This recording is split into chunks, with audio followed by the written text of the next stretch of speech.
Rhino horn has a long history in China being used in traditional medicine, and China has supported its rhino horn usage in modern times by importing from other Asian countries, or for at least the last 120 years importing from Africa. China banned the usage of rhino horn in traditional medicine in 1993. Since 1993, China has experienced unprecedented economic growth, and with that economic growth, perhaps new avenues of rhino horn trade have developed.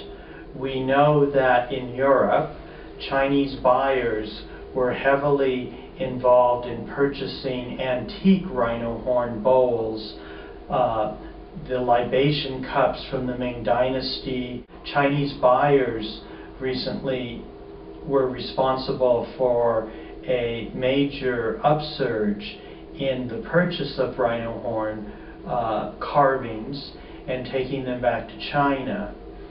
Traffic also has information that suggests that some whole rhino horns have gone into China and are part of a resurrected carving industry. In recent years, China has imported more live rhino, and particularly live rhino from South Africa, than any other country in the world.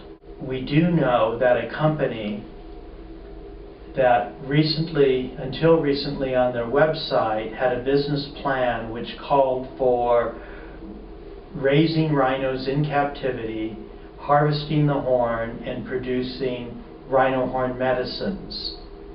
This company, or its surrogates, was responsible for importing possibly as many as 100 rhino from South Africa.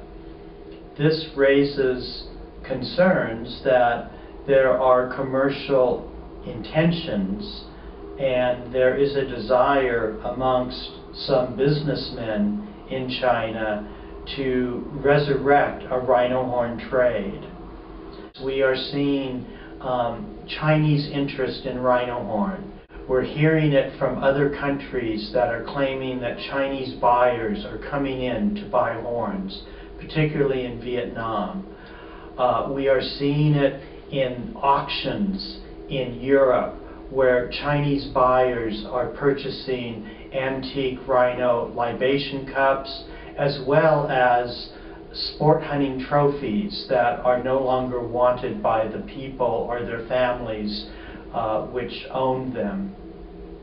All of this together is a clue that there is increased trading in China.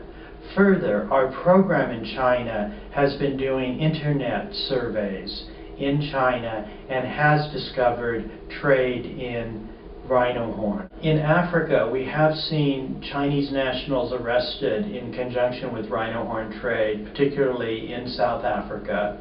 These individuals have usually been what we consider to be the middlemen players that link Africa with Asia. They also know who are the middlemen in the Asian markets, the wholesalers that will receive the horns that move out of Africa and sell them on to the next link.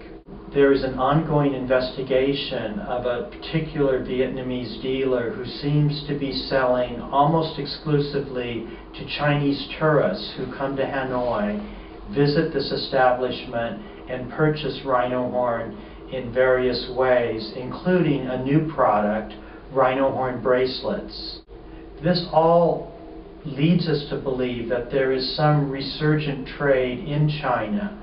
We have not yet been able to undertake detailed market surveys. We do believe in the southern provinces of China, particularly Yunnan, Guangxi, Guangzhou, maybe Fujian, that there is interest in rhino horn.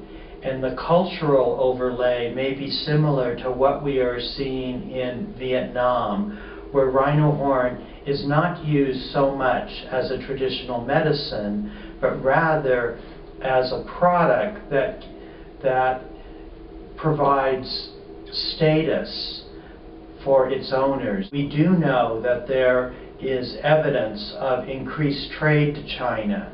We are not sure yet on what is the motivation behind the demand. Is it to show status?